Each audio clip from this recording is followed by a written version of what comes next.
रायरेश्वर किल्ला परिसरामध्ये दारू पार्टी झालेली आहे। दारू पार्टी करणाऱ्यांना शिवप्रेमींनी चोप दिलाय। दारू पार्टी करणारे तरुण हे परप्रांतीय असल्याची सुद्धा माहिती मिळते। घटनेचा व्हिडिओ सध्या सोशल मीडियावर व्हायरल झालेला आहे।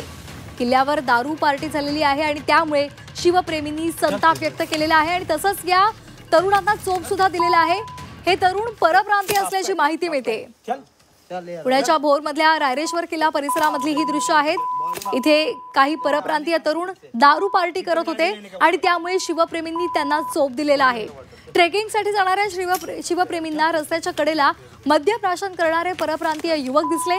यावेळी शिवप्रेमींनी त्यांना जाब विचारला आणि दारूच्या बाटल्या सुद्धा फोडलेल्या आहेत। त्यांना चोप सुद्धा दिलाय।